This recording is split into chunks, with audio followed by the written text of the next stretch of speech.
when the experts are saying within 18 months, we're really going to start feeling the pain. And the job loss is happening, the job freezing is happening, the proliferation of all this is happening. So people won't need you except for one reason.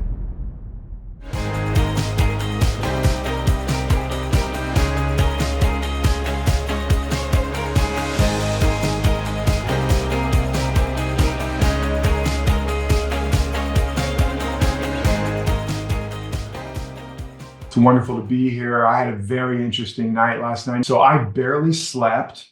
This rarely happens, but if you notice a little bit of little bags under my eyes, I was up for 5 or 6 hours straight, just praying and meditating. I'm like, whatever, God, thy will be done. Yeah, whatever, thy will be done. And it's just really, it's beautiful, even though, yeah, my body is a little bit like, I know so many of you, I've seen so many of your messages. I talked to many of you on the mastermind, which was just on fire last night. A lot is being brought up, which is on purpose, so that we could spring some leaks, so we could get you to your thresholds. That's on purpose, so you could see what is underneath. But it purposely was designed to activate your thresholds, so that you could see where you're really living in consciousness. If you want to know where you're really living, you need to be in a crisis of some degree. Just a quick little dating tip. Anybody, if you want to date somebody and you're not sure about them, orchestrate a crisis of some kind and see if the guy actually stands up, right? Or if he gets behind you and uses you as the human shield, pass, hard pass, right? Organize a crisis and you'll know what he's really made of. But basically only under some degree of pressure, like we talked about the engine pressure testing, do you discover what is the unconscious pattern and the limits of your map of reality and identity. And why is that so important? Because the ego is designed to keep a cohesive sense of your reality. Once you've established your map of reality and identity, the ego is distorting and deleting information that doesn't fit that. So there could be opportunity right in front of you, but if it doesn't fit your map of reality, your brain and your mind will delete it or distort it. For you to go for it would challenge the core system software. And it's like a virus to the software. And so it'll bring up anxiety, fear, it'll bring up the strategies of coping and survival. And it's all designed to get you to back away from the walls of the matrix, to back away from the edge of your territory. Because out beyond that territory is unmapped. And like in the old days when they didn't finish the mapping, it said, "There be dragons and cyclopses in a dark, dangerous forest. Arg!" And you didn't dare go out there because you would die. And so, and that's a metaphor for the way our mind is mapped. Just know in the general course of your life, of your day, you're not getting actually pushed to your thresholds, or if you are, you don't know that's what's happening. You think, I'm just too tired, or I can't afford it, or I don't need it, I'm fine, those grapes are probably sour anyways, or I'll do it tomorrow, or it's my mom or my dad's fault, or whatever. And then you pull back, and you slow down, and you distract, and you change courses, and then you circle around the runway again, you circle around the map again. But none of the goodies that you really want, none of the treasure that you need, the new wisdom, the power, the healings are inside your map of reality. You've already been living and circling and searching for long enough. Just like the chicken when it's in the egg, at a certain point, it runs out of food, it runs out of space, it's cramped, it smells, and it's hungry. But it has built into it a mechanism to search for every last bit of good, of food. And as a result, it starts pecking. And as a result of the pecking, it strengthens its lungs and its neck and its wing muscles, and it cracks open that cosmic egg, and it is born into a new environment.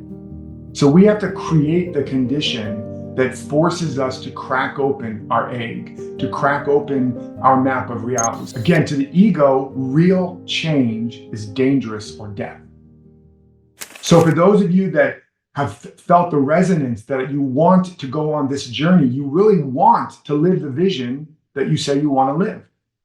And you don't have another alternative except to do more of the same, then this is your opportunity to actually get it done, to actually go across that threshold and to get the knowledge and the information of my 30 years of doing this so that you don't have to spend 30 years, to get all the knowledge and information about what's happening in the world of AI and how it's going to radically upend and disrupt and dismantle and take away many of your jobs and many of your hopes and dreams around writing books. And I'm going to share some music with you later today. It's all done through AI. I wrote the song and I produced it with AI, but you would never know. And this is just chapter 1. It's going to be completely undetectable. And that's going to happen in books.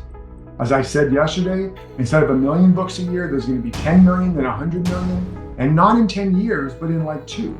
In like a couple years, there'll be 100 million books being published every year. How's anybody going to know about your book if you start then? In the next 18 to 24 months, there's going to be probably 100 million podcasts in every language on the planet. In the next couple of years or less, all of the top thought leaders are going to have their own avatars that could be teaching this entire class right now and teaching it in every language 24/7, coaching 24/7. And so anybody can have a coaching session with Tony Robbins or whoever. How are you going to compete if you start then? I really want you to understand this. This is not hyperbole or exaggeration.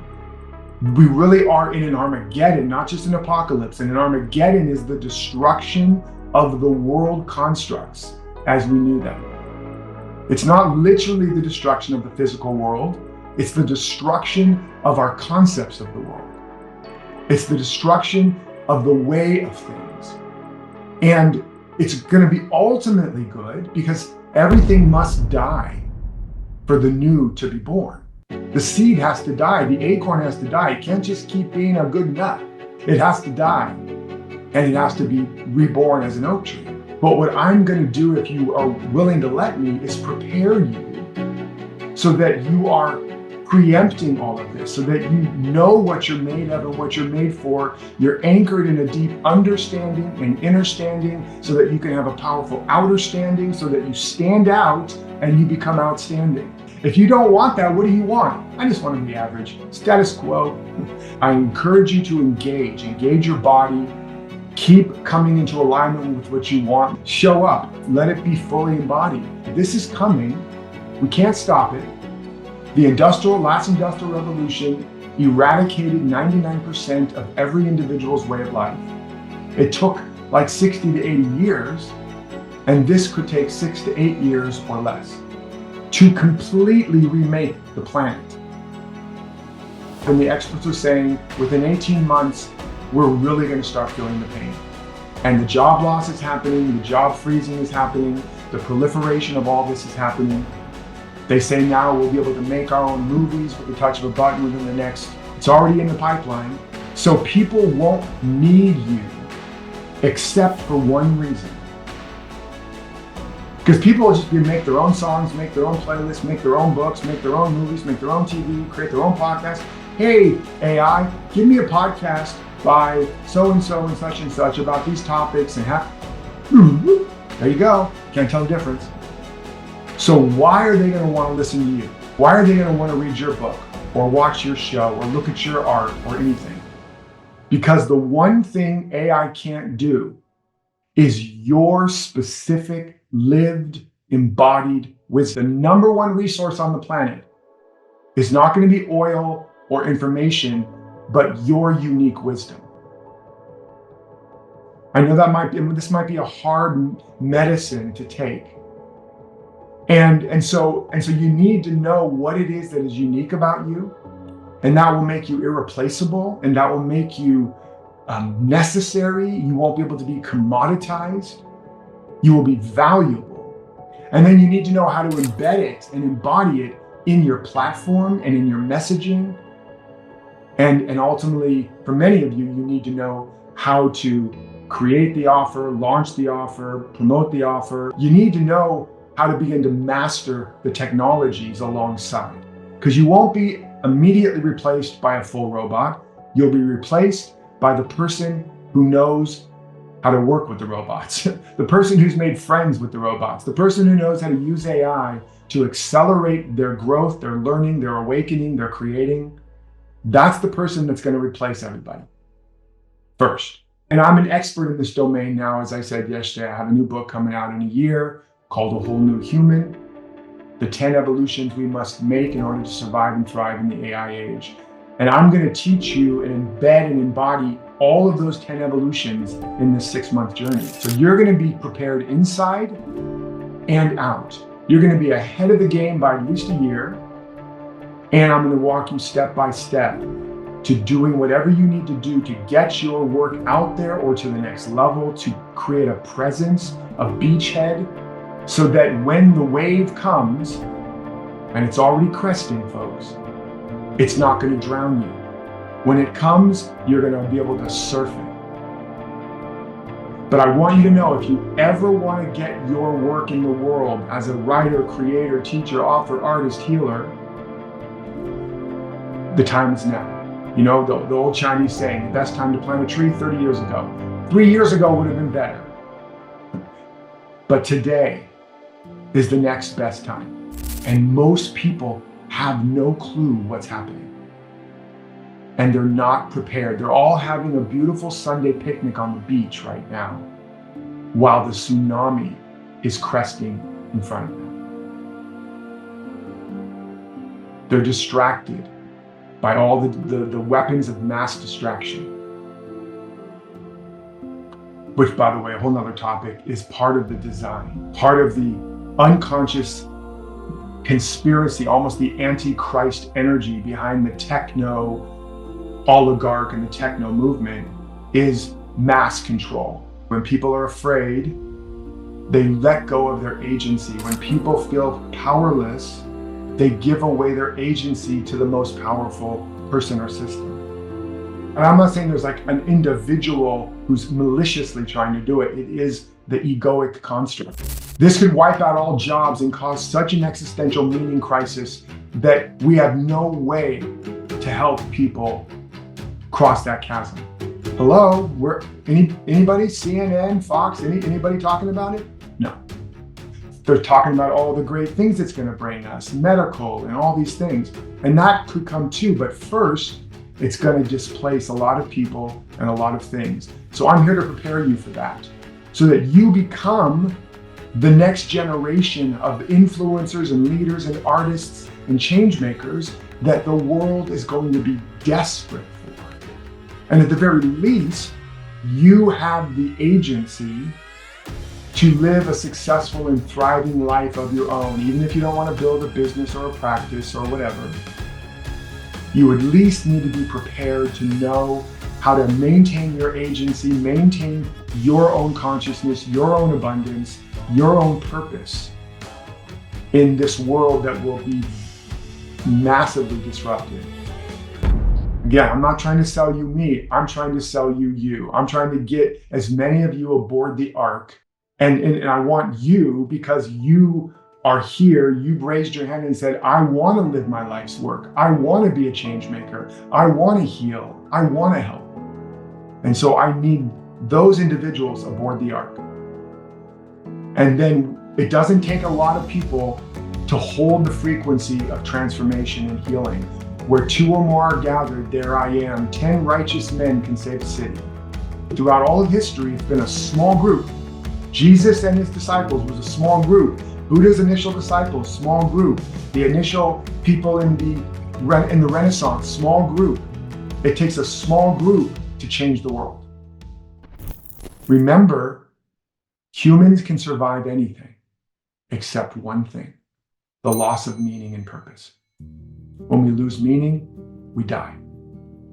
If you don't live the life you're meant to, you lose meaning little by little. And when that door closes and you feel there is no way forward, that is the biggest existential crisis we're facing. And what the technology is going to do is take away from many of us a reason to go forward. Even if we suddenly have all of our needs met, people that retire die quicker than others. When Rome had everything, it began to rot and decay and fall apart. It's not about having more stuff. It's about having more meaning. It's about having more purpose. It's about living a life and giving your gifts in a way that is fruitful, fulfilling, and is met by another. If that breaks down for you, life breaks down. And the mission that I'm living, I can't do it alone. I need you. I need you to be the new leaders. I need you to be helping me, because you're all teachers and many of you are masters. Even though you may have a lot of knowledge, wisdom, and mastery, if you haven't understood your life code and embodied it in your life's work, and you don't know how to get it to the world, nobody's ever going to know about your mastery. You need all those pieces. You need to design a life that supports that. You need to have the structures of support and accountability, or nobody's going to know your name. Maybe after you're dead, like Van Gogh. But I don't think that's a good strategy.